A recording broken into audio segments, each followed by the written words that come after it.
Friend, welcome to my channel. आशा है कि आप सब लोग अच्छे होंगे। हमने डिस्कशन किया था कि लैमार्कवाद क्या होता है, उसकी विशेषताएं क्या थी और आलोचनाएं, और लैमार्कवाद का विरोध किसने किया था? बीचमान साहब ने किया था, और उन्होंने चूहों पर प्रयोग करके बताया था कि चूहों की पूँछ अगर काट दी जाए तो आने वाली संतानों में होगी। फिर आता है नौ लैमार्कवाद। ये 20वीं शताब्दी में आया था और बताया कि जो देही कोशिकाएं होती हैं, अर्जित लक्षण क्या होते हैं, जो हम वातावरण से सीखते हैं, दूसरों के अनुकरण करते हैं, वो दूसरी पीढ़ी में नहीं पहुंच पाते, लेकिन जो हमारे गैमेट्स में अर्जित लक्षण होते हैं वो दूसरी पीढ़ी में पहुंच जाते हैं। ये किसने बताया? नौ लैमार्कवाद साहब ने बताया गया। तो इसमें कुछ एग्जाम्पल भी दिए। सुमनर ने चूहों पर प्रयोग किया 1910 में। उन्होंने दिखाया कि जो गर्म वातावरण में पाले गए चूहे थे, उन चूहों का शरीर, पिछली टांगें, कान व पूँछें अधिक लंबी होती थी। ये लक्षण उनके संतानों में भी पहुँचते हैं। और फिर आया था दूसरा एक्सपेरिमेंट दिया था कैमरन का सैलामेंडरों का प्रयोग। सैलामेंडरों में कहा था कि 2 डिब्बे लिए गए। 1924 में उन्होंने दिया था कुछ सैलामेंडरों को काले रंग के डिब्बे में और कुछ पीले रंग के डिब्बे में बंद रखा, और कई वर्षों के बाद में देखा कि काले डिब्बे में बंद सैलामेंडरों में काले रंग की तथा पीले रंग के डिब्बे में बंद सैलामेंडरों में पीले रंग की अधिकता पाई गई, और उनके शरीर पर काली व पीली पट्टियाँ या धब्बे अधिक फैल गए। यह गुण उनकी संतानों में भी वंशागत हुआ। लेकिन यह गुण उनके संतानों में वंशागत हुआ। अमेरिका के प्रसिद्ध किंगसेल नोबेल ने जब कैमरन की प्रयोगशाला में गए तथा उनके कार्य पर संदेह किया और कहा कि सैलामेंडर की त्वचा के नीले पीले रंग का इंजेक्शन लगा दिया, तो कैमरन इससे हार्दिक दुख हुआ और उन्होंने अपनी आत्महत्या कर ली। इन्होंने अपना सुसाइड किया था। फिर आया था मैकडूगल का चूहों का प्रयोग किया। फिर पावलोव साहब ने कुत्ते पर प्रयोग किया था। कुत्ता का प्रयोग किस पर किया था कि क्या इस प्रकार का था, और सन 1904 में भी इसके लिए उनको नोबेल पुरस्कार दिया गया था। पाचन क्रिया पर शोध किया था कुत्ते पर। अनुबंधन का जनक भी कहा जाता है, फादर ऑफ कंडीशंस। प्रयोग ये किया था कि पहले कुत्ते के सामने भोजन रखा गया तो लार निकली। तो भोजन क्या था? स्वाभाविक उद्दीपक था, अनुबंधन नहीं किया, लेकिन जो लार थी स्वाभाविक अनुक्रिया थी। फिर घंटी पहले बजाई, बाद में भोजन दिया और बाद में लार निकली। फिर क्या हुआ कि घंटी बजाई और लार निकलने लगी।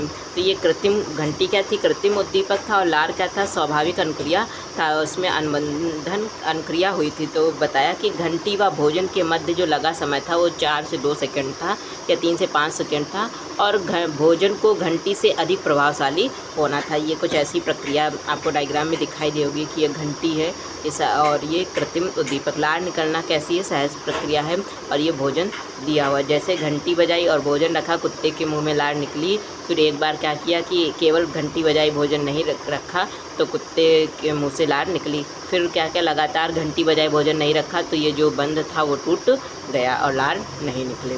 ये बताया था पावलोव साहब ने, कुत्ते पर किया था। फिर अगला आया आपका उनका टावर का आलू के बेटर पर प्रयोग किया था। उन्होंने टावर ने आलू के बेटर के भ्रूण को अधिक ताप और नमी में रखकर उसमें होने वाले वंशागत कायिक परिवर्तनों का अध्ययन किया। ये परिवर्तन जनन द्रव के जीन्स को प्रभावित करते हैं। तो ये परिवर्तन हुए नौ लैमार्कवाद में।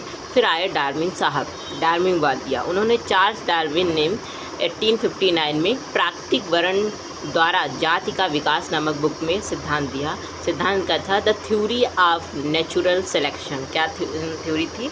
The theory of natural selection. पहला पॉइंट, उसकी विशेषताएं क्या बताई उन्होंने? विशेषताएं ये बताई कि जीवों में संतानों की प्रचुर क्षमता होती, संतानोत्पत्ति की कैसी क्षमता होती है? प्रचुर क्षमता होती है, ओवर प्रोडक्शन की। कैसे कि समस्त जीवधारियों में संतानोत्पत्ति की स्वाभाविक इच्छा था, अपार क्षमता होती। हाथियों के एक जोड़े से 750 वर्षों में लगभग 19 करोड़ हाथी बन जाते हैं। और जीवन संघर्ष, दूसरा पॉइंट बताया, स्ट्रगल फॉर एक्सिस्टेंस, मतलब जीवन संघर्ष के बारे में, कि जीवों में जनन की असीम क्षमता होने पर भी उनकी संख्या लगभग स्थिर रहती है। इससे स्पष्ट हुआ कि जीवित रहने के लिए अधिक से अधिक भोजन एवं स्थान पाने के लिए जीवों में स्पर्धा सी रहती है। इसी को जीवन संघर्ष कहते हैं। फिर समर्थ का जीवत्व का प्राकृतिक वर्ण। इसमें डार्विन साहब ने कहा कि जीवन संघर्ष में वही प्राणी सफल रहता है जिसकी रचना उस जो वातावरण है उसके अनुरूप होती है। उन्होंने बताया प्राकृतिक संघर्ष में वातावरण के अनुकूल जीवों में जीवित रहना तथा प्रतिकूल जीवों के नष्ट होने की प्रक्रिया ही प्राकृतिक वरण कहलाती है। इसमें जिराफ का उदाहरण दिया था। फिर बताया 4th पॉइंट कि विभिन्नताओं और आनुवंशिकता के बारे में। क्या बताया, किसी भी स्थान या वातावरण सदा बदलता रहता है। उस वातावरण में रहने वाले जीवों की भौतिक वातावरण जैसे नमी, सूखा, भूकंप, तूफान, शीत व तड़ित आदि से जूझना पड़ता है। ऐसे वातावरण में केवल वही जीव जीवित रहते हैं जिनमें अपने आप को वातावरण के अनुरूप बदलने की गुण होता है और बाकी सब नष्ट हो जाते हैं। फिर 5वां पॉइंट बताया वातावरण के प्रतिकूल अनुकूलन। क्या बताया वातावरण के प्रतिकूल, फिर बताया नई जातियों की उत्पत्ति एवं जाति उद्विकास। डार्विन के अनुसार जीवों में जीवन संघर्ष के कारण अर्जित की गई विभिन्नताएं पीढ़ी दर पीढ़ी एकत्रित होती रहती हैं और एक समय ऐसा आता है जब नए बने जीवों में पूर्वजों से इतने भिन्न हो जाते हैं कि उनको नई जाति का स्थान दिया जाता है। ये बताया था डार्विन ने और उदाहरण लिए थे शेर, चीता और तेंदुआ के बारे में। फिर उसकी आलोचनाओं के बारे में कल हम डिस्कशन करेंगे कि डार्विनवाद के प्रति जो आपत्तियां थी वो क्या थी और फिर नव डार्विनवाद क्या है। Thank you for watching.